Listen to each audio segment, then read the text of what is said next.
हाँ तो भाई अल्लू अर्जुन की much awaited most hype movie in India finally theatres में रिलीज हो चुकी है भाई। और तुम्हारे भाई ने 300 रुपए में टिकट खरीद के पूरी मूवी देख ली है। और भाई मुझे इस मूवी को लेकर बहुत सारी बातें करनी है, बट पहले बता दूं, अगर तुम न्यूज वगैरह या फिर पुष्पा मूवी के अपडेट्स के बारे में देखते आ रहे हो तो ये बात तुम्हें मालूम होनी चाहिए कि भाई ये मूवी पिछले कई महीनों से कंट्रोवर्सीज में थी। जैसे कि सुनने में आया था अल्लू अर्जुन और डायरेक्टर सुकुमार के बीच कुछ बातों को लेकर अनबन हो गई थी, जिससे अल्लू अर्जुन पुष्पा मूवी बीच में ही छोड़ के चले गए थे। फिर जो मूवी अगस्त 14 को रिलीज होनी चाहिए थी उसे डीले करके 5 दिसंबर कर दिया। इसके बाद मूवी में जिन्होंने बीजीएम पे काम किया है भाई उनके साथ भी झगड़ा हो गया। और अब रिसेंटली जब मैं ये वीडियो बना रहा हूँ तब हैदराबाद में किसी 39 साल की महिला का डेथ हो गया है पुष्पा मूवी को लेकर। आप चाहे तो न्यूज चेक कर सकते हैं।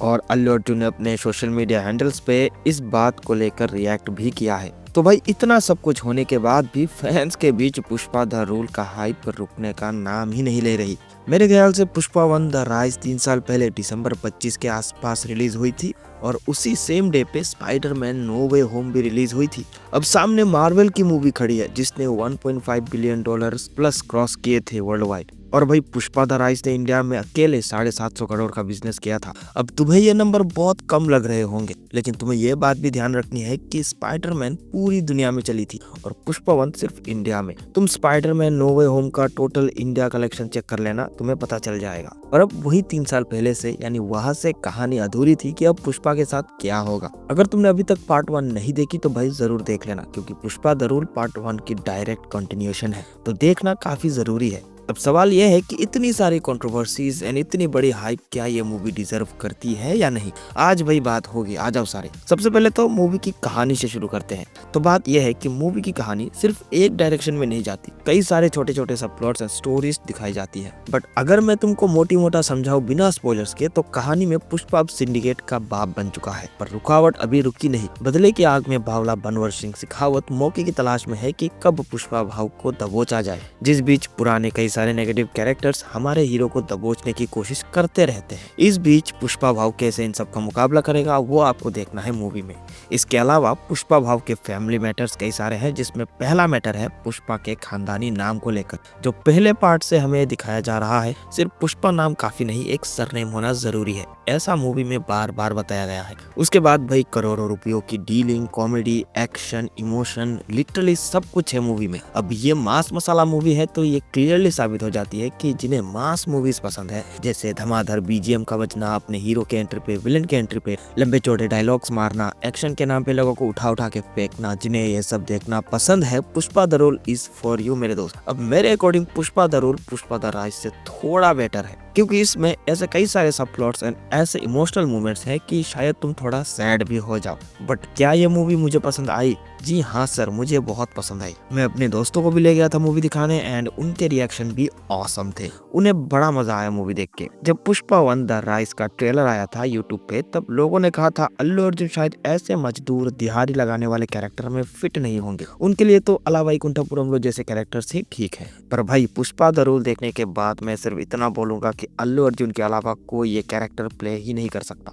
मुझे लगा कि भाई अल्लू अर्जुन ने पुष्पा के कैरेक्टर को इतने अच्छे से प्ले किया है कि अब अगर मुझे अल्लू अर्जुन दिख भी जाता है फिर भी मैं उन्हें पुष्पा भाव ही बोलूंगा। एक जान डाल दिए कैरेक्टर में इन्होंने। ऐसा है कि अल्लू अर्जुन इस कैरेक्टर को खा गए हैं, पूरी तरह से हजम कर लिया है। इसके बाद भाई फहद फासिल यानी कि या फाफा कह सकते हैं। अब इनके बारे में क्या ही बोलूं मैं। भाई जब भी ये बंदा स्क्रीन पे आया है ना, मैंने पूरा एंजॉय किया है। एक ऐसा मोमेंट नहीं होगा इस बंदे का जब इसने मुझे बोर किया हो। एक अलग ही एक्साइटमेंट आ जाती है इस बंदे के आने से कि भाई कुछ मजेदार करेगा ये कैरेक्टर, चाहे बात कॉमेडी की हो, एक्शन की हो या फिर कोई भी। इसके स्क्रीन पे आने से थिएटर में खुशियों का माहौल बन जाता है। क्या बात है सर। आज से कुछ महीनों पहले इनकी आवेशन नाम से एक मलयालम मूवी आई थी। आपने अगर वो मूवी नहीं देखी है तो उससे जरूर देखना, बहुत ही ज्यादा औसम मूवी है वो। अब एक सीन है जहाँ शेखावत और पुष्पा का लफड़ा हो जाता है, जब पुष्पा को लगता है कि वो शेखावत सर की वजह से सबके सामने चोमू बन गए हैं। अब उसी पर्टिकुलर सीन पे भाई हंसी रुकने का नाम ही नहीं ले रही थी। मतलब ऐसे ऐसे चीजें हो रही थी कि मैं अपने आप को रोक नहीं पा रहा था हंसने से। एंड अगला सीन है जब शेखावत सर को लगता है कि उस जिसने सारा लाल चंदन हड़प लिया है।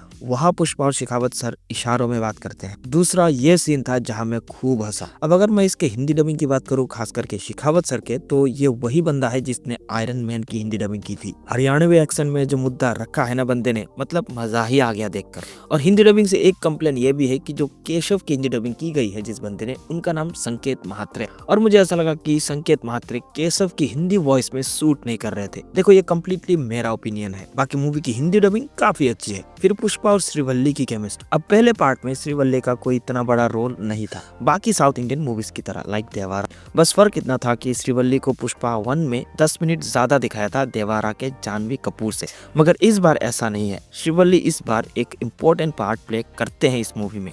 तुम मूवी देखोगे तो समझ जाओगे, मैं डिटेल में नहीं जाना चाह रहा। और पुष्पा एंड श्रीवल्ली की जो केमिस्ट्री दिखाई गई है मूवी में, वो देखने में मजेदार तो है भाई। मतलब कहीं भी ओवर एक्टिंग या फिर फोर्स मुझे महसूस नहीं होता, तुम बस उन दोनों को एंजॉय करते हो। अब मूवी का जो फर्स्ट हाफ है उसके बारे में बात कर लेते हैं। तो मूवी के स्टार्टिंग में एक फाइट सीन है जहाँ पुष्पा कुछ जापानियों के साथ फाइट कर रहे होते हैं, फिर एकदम से श्रीवल्ली के साथ अपने बेड पे उठते हैं। वहाँ मुझे समझ नहीं आया कि पुष्पा जापान से यहाँ कैसे पहुंचा, और मूवी में ठीक से उस चीज को एक्सप्लेन भी नहीं किया गया, तो वहाँ पे चीज थोड़ी सी कंफ्यूजिंग हो गई थी। शायद मेकर्स पार्ट 3 में इसे एक्सप्लेन करेंगे। उसके बाद पुष्पा गवर्नमेंट सिस्टम के साथ खेलता हुआ दिखाया गया है। पुलिस स्टेशन का एक सीन आता है फर्स्ट हाफ में, और वहाँ जो हुआ उसे देखकर ऐसा लगा कि इतनी आसान है क्या ऑफिशियल गवर्नमेंट ऑफिसर्स के साथ ऐसा करना। बट जैसे तैसे फर्स्ट हाफ निकला, मगर देखो बोर बिल्कुल नहीं हुआ हूँ मैं। मूवी स्टार्टिंग से ही अपने ऑडियंस को हुक करके रखती है, ये बात तो है पुष्पा मूवी में। तुम्हारा ध्यान सिर्फ और सिर्फ मूवी पे रहता है, बगल में जो कपल तुम्हारे साथ बैठी हुई है उसकी तरफ तुम्हारा ध्यान नहीं जाता। तुम्हारा फोकस सिर्फ और सिर्फ पुष्पा मूवी के ऊपर ही रहता है। सेम चीज सेकंड हाफ में भी है कि तुम अपना ध्यान हटा नहीं पाते। अब सेकंड हाफ में एक सीन है जहाँ अपने पुष्पा भाव माँ काली का भेष बनाकर जलसा करते हैं। मेरे लिए that was epic moment in this movie. खूबसूरत, साथ ही काफी डरावने। इसके बाद जो क्लाइमैक्स का फाइट था, देखो मूवी में 2 ही फाइट सीक्वेंसेस हैं, और दोनों ही सीक्वेंसेस में लॉजिक थोड़ा बाहर चला जाता है घूमने। मतलब वही typical south Indian fight movies की तरह, जहाँ हीरो पंच मारता है और सारे गुंडे हवा में उड़ जाते हैं। देखो मैं जानता हूँ कि पुष्पा भाई वाइल्ड फायर है, लेकिन है तो इंसान। मतलब क्लाइमैक्स में एक सीन है जहाँ उसके हाथ और पैर को बांध दिया जाता है, लेकिन फिर भी पुष्पा भाई उड़ उड़ के जो गुंडों को पेलते हैं। सिचुएशन सीरियस होने के बावजूद भी थोड़ी सी फनी लगती है वो मोमेंट। मतलब मैं जानता हूँ कि सिचुएशन थोड़ी सी सीरियस हो चुकी है, लेकिन फिर भी वो फाइट सीन देख के थोड़ी सी हंसी निकल जाती है। बट इसके बावजूद भी मैं उन फाइट्स को एंजॉय कर रहा हूँ। स्लोमो और रस्सियों का जो इस्तेमाल किया है मूवी में, वो देखने में काफी कूल लगता है, और ऐसा लगता है कि बस जो हो रहा है उसे चुपचाप देखते जाओ। अब भाई गाने मूवी में बहुत बेकार लगे भाई, सच बोलूंगा झूठ नहीं बोलूंगा, बहुत बेकार लगे। स्पेशली वो किसिक वाला। अब मैंने हिंदी में मूवी देखी है तो गाने भी हिंदी में चल रहे थे, और गानों के लिरिक्स इतने क्रिंज और फनी थे कि मेरी हंसी ही छूट गई।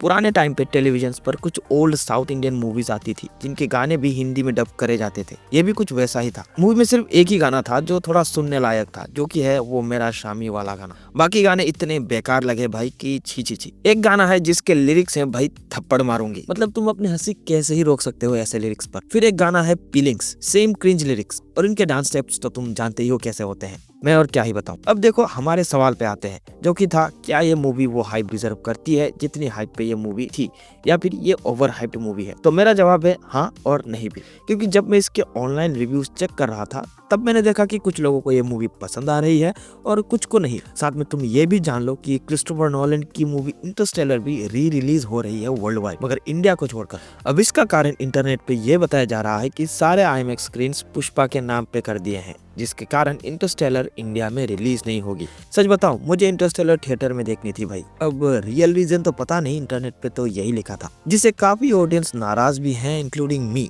बट बात अगर पुष्पा द रूल की हो तो मैं इसे ओवर हाइप तो बिल्कुल नहीं कहूंगा। समहाउ मुझे ये मूवी पसंद आया। जिसके बाद आता है मूवी की रेटिंग्स की, तो सब कुछ देखते हुए मैं इस मूवी को 8 आउट ऑफ 10 स्टार्स की रेटिंग दूंगा। बाकी आप अपने ओपिनियंस कमेंट सेक्शन में बता के जाना कि आपने ये मूवी देखी है कि नहीं, और कितने पैसे देकर देखी है, क्योंकि जो टिकट की प्राइसेस हैं वो थोड़ी सी ज्यादा लगी मुझे। बाकी चैनल को सब्सक्राइब करना ना भूले। मैं मिलूंगा आपसे अगले किसी वीडियो के साथ में, तब तक के लिए गुड बाय।